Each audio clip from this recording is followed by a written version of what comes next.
Shalom Jemaat Abalf Barat, apa kabar Strong Builder? Kita semua tetap tekun dan setia dalam proses sampai hari ini. Kita ingat dengan fokus tahun 2020 di Abalf Barat, Activate. Kita merindukan Daniel 11 ayat yang ke-32b, tetapi umat yang mengenal Allahnya akan tetap kuat dan bertindak. Kemudian kita menemukan bahwa menjadi umat yang kuat dan bertindak, kita perlu melakukan prinsip Kisah Rasul 2 ayat 42 sebagai gambaran jemaat mula-mula. Mereka bertekun dalam pengajaran rasul-rasul dan dalam persekutuan, dan mereka selalu berkumpul untuk memecahkan roti dan berdoa. Ada 3 kata yang kita mau belajar dari Daniel 11 dan Kisah Rasul 2, tetap, tekun, selalu. 3 kata ini menunjukkan sebuah sikap untuk kita selalu bertekun di dalam Tuhan. Gaya hidup bertekun perlu dibangun di dalam pemuridan dan komsel. Kita bisa belajar definisi ketekunan berasal dari akar kata proskartereo, yaitu to attend constantly. Kita ikut secara terus-menerus. Continue to do something with intense effort. Melakukan sesuatu secara terus-menerus dengan usaha yang disengaja. Berkaitan dengan ketekunan, ini adalah bagian yang harus kita bangun di dalam kehidupan kita.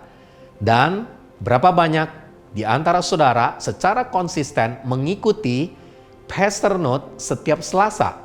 Kita sudah membahas ada 4 ketekunan. Dan hari ini kita akan belajar prinsip ketekunan itu sendiri. Dan sekarang kita mau membangun gaya hidup bertekun secara terus-menerus. Ternyata ada hal-hal yang membuat kita tidak bisa bertekun. Yang pertama adalah rutinitas.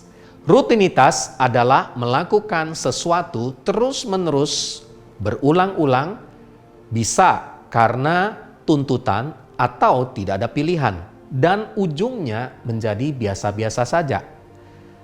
Kita masih ingat dengan the law of diminishing return, hukum penurunan mutu atau nilai. Apa yang diulang berkali-kali, semakin lama hasilnya makin menurun.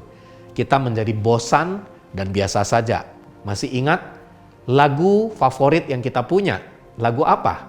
Misalnya, ada lagu yang kita nyanyikan pertama kali, kita sangat berkesan, kita begitu tersentuh.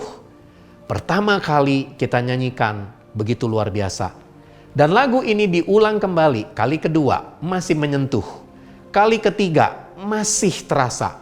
Kali keempat dan seterusnya berulang-ulang, dan akhirnya lama-lama bisa menjadi biasa saja. Ini adalah gambaran kita jangan terjebak di dalam rutinitas. Imamat 6 ayat 12-13 berkata, api yang di atas mezbah itu harus dijaga supaya terus menyala dan jangan dibiarkan padam. Tiap-tiap pagi imam harus menaruh kayu di atas mezbah, mengatur korban bakaran di atasnya, dan membakar segala lemak korban keselamatan di sana. Ayat 13, harus dijaga supaya api tetap menyala di atas mezbah, jangan dibiarkan padam. Di dalam Perjanjian Lama, tugas imam-imam adalah menaruh kayu dan korban di atasnya supaya mezbah tetap menyala. Diperlukan kesetiaan dan ketekunan untuk melakukan hal tersebut. Di dalam Perjanjian Baru, kita semua, saudara dan saya, menjadi imam-imam yang sudah memiliki api di dalam mezbah yang tidak kelihatan, yaitu di hati kita. Dan ini adalah bicara bahwa kita perlu kayu dan korban yang selalu ditaruh di atas dari mezbah yang tidak kelihatan, yaitu hati kita. Bicara tentang hubungan dengan Tuhan yang terus-menerus dilakukan lewat persekutuan intim dengan Dia, lewat doa, lewat membaca firman, lewat pujian dan penyembahan kita sehari-hari. Pertanyaan yang hari ini saya mau berikan, apakah kita semua masih terus membangun mezbah, yaitu senantiasa menyala-nyala di hadapan Tuhan? imam-imam menjaga api di atas mezbah Tuhan tetap menyala, disebutkan dalam Imamat 6 ayat 13 tadi, dua kata yang harus kita perhatikan, harus dijaga, jangan dibiarkan. Inilah yang disebut dengan sebuah sikap. Kita selalu berjaga dan kita jangan membiarkan segala kompromi, dosa, dan kebiasaan yang membuat kita menjadi rutinitas. Inilah yang disebut dengan disiplin. Ketekunan membutuhkan disiplin. Kalau kita semua sebagai murid Kristus, berarti kita perlu menjadi disciple dengan disiplin di dalamnya. Hal kedua yang membuat kita tidak bisa bertekun adalah kelelahan dan kejenuhan. Sering kita dengar dengan kata burnout. Di dalam Yesaya 40 ayat 28-31 dikatakan, "Tidakkah kau tahu dan tidakkah kau dengar? Tuhan ialah Allah yang kekal menciptakan bumi dari ujung ke ujung."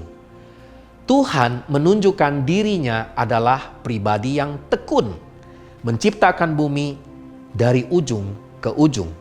Ia tidak menjadi lelah dan tidak menjadi lesu, tidak terduga pengertiannya. Ayat 29, "Dia memberi kekuatan kepada yang lelah dan menambah semangat kepada yang tiada berdaya." Orang-orang muda menjadi lelah dan lesu, dan teruna-teruna jatuh tersandung. Tetapi orang-orang yang menanti-nantikan Tuhan akan mendapat kekuatan baru. Recharge.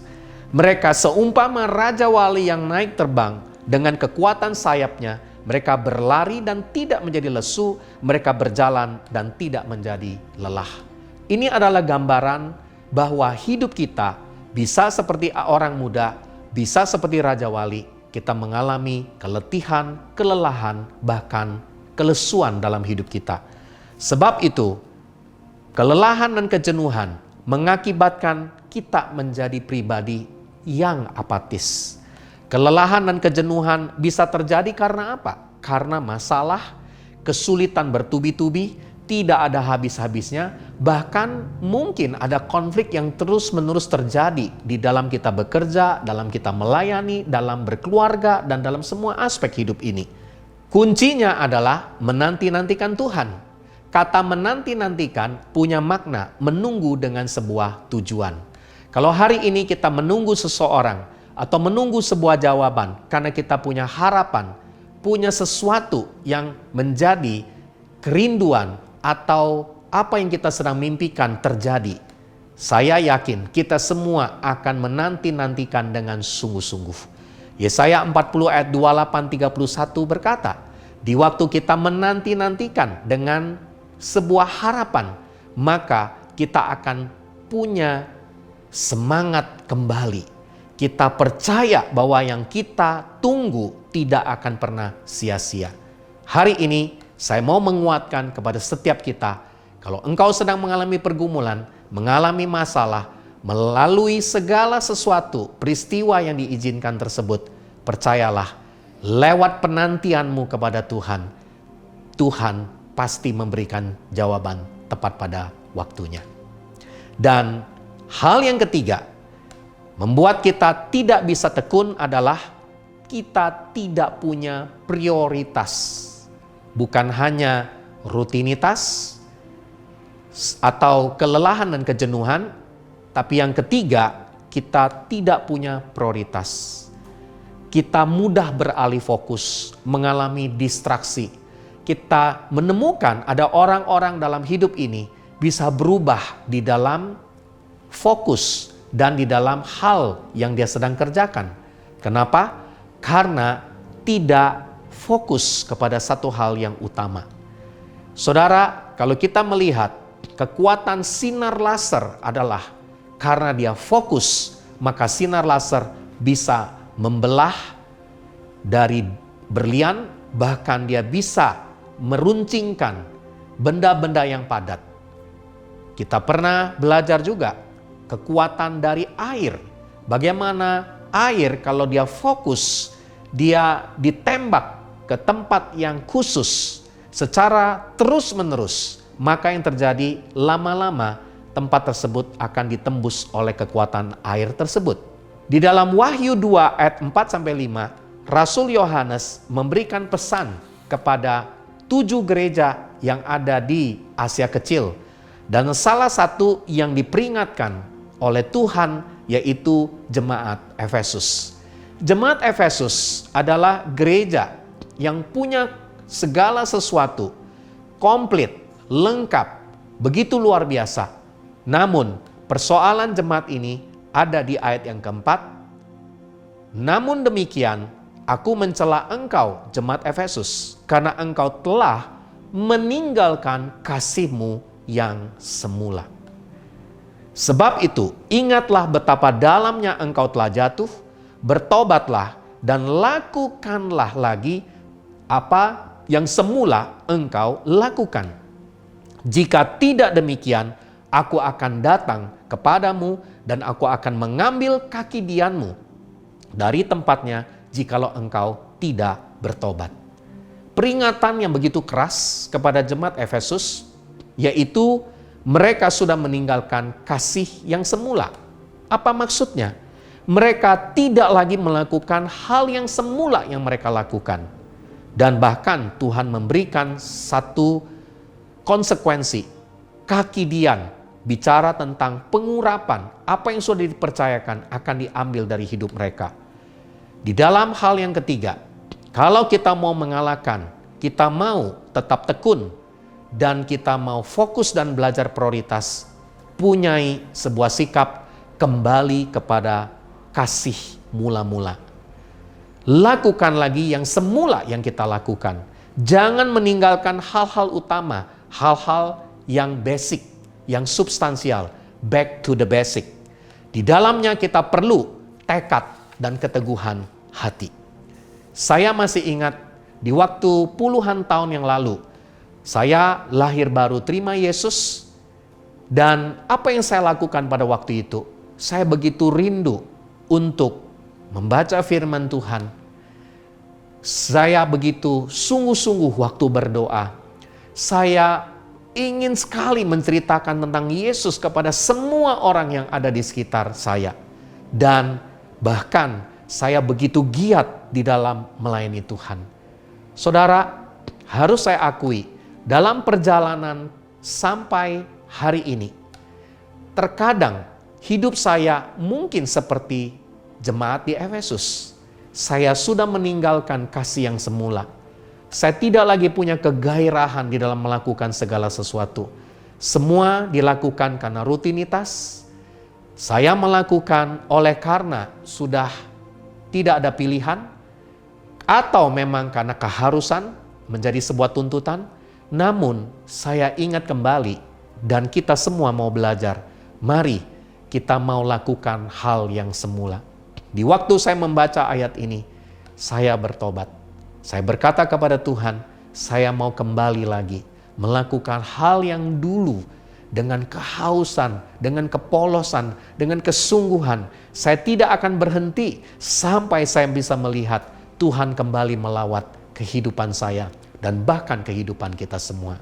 Saudara yang terkasih, Alkitab bahkan berkata, kalau kita mau melakukan hal-hal yang semula, kita tetap punya prioritas. 2 Timotius 1 ayat 6 berkata, karena itu Rasul Paulus memberikan peringatan kepada Timotius, kuperingatkan engkau untuk mengobarkan karunia Allah yang ada padamu oleh penumpangan tangan atas kehidupanmu.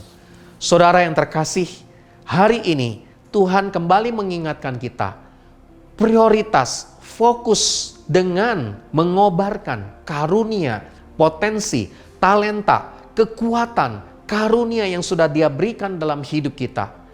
Kenapa?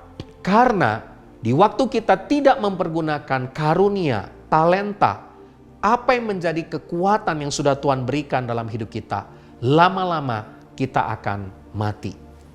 Ketekunan adalah kunci untuk membawa kita mengobarkan potensi talenta tersebut. Karunia atau talenta yang menjadi kekuatan kita tidak diberikan dalam keadaan sudah berkembang penuh, melainkan membutuhkan proses pematangan dengan cara digunakan secara tekun.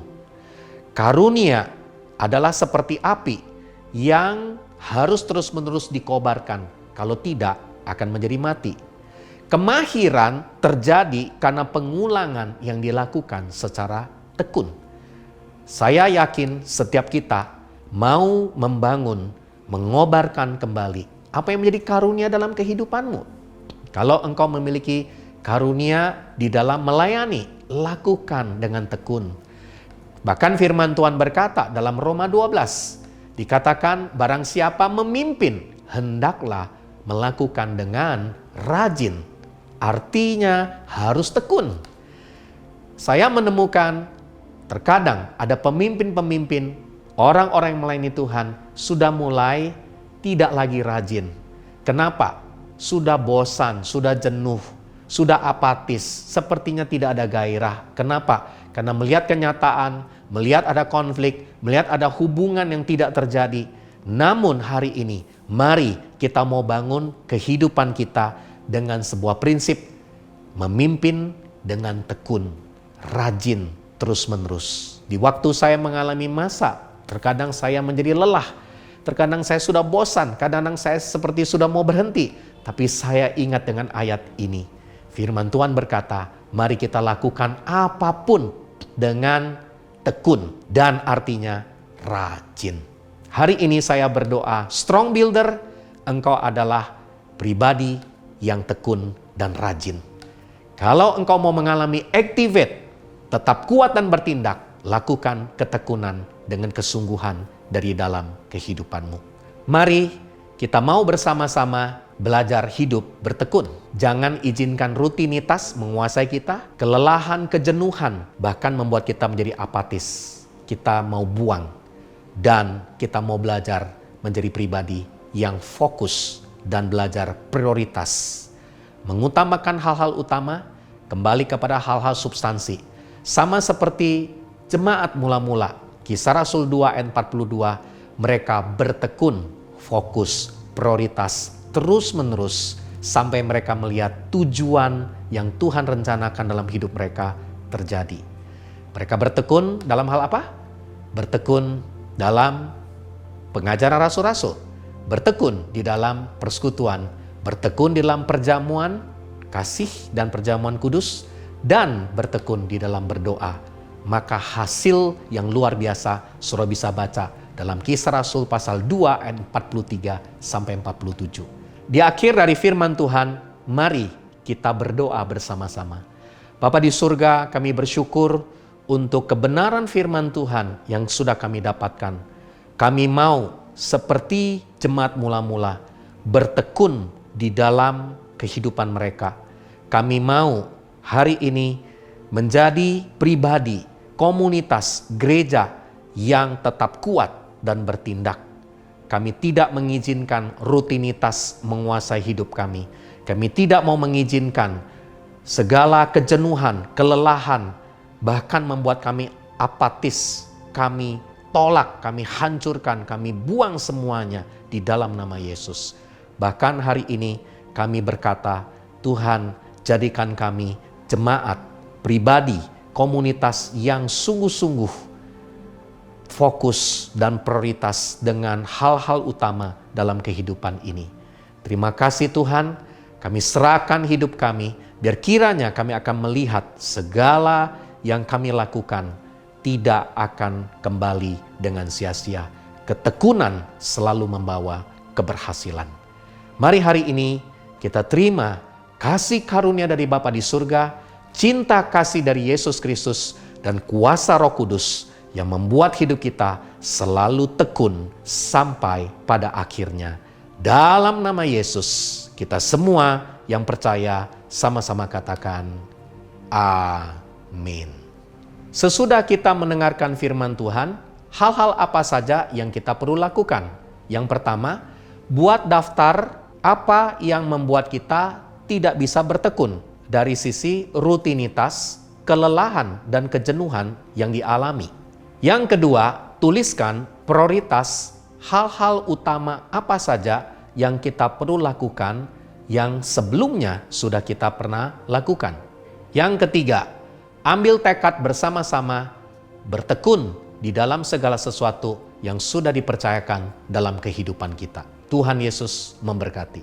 Bagi Anda yang membutuhkan doa dan konseling, dapat menghubungi kami di 0899 2558 188. Dan mari ikuti sosial media Abalov Barat untuk mengetahui lebih lanjut tentang kami. Tuhan Yesus memberkati.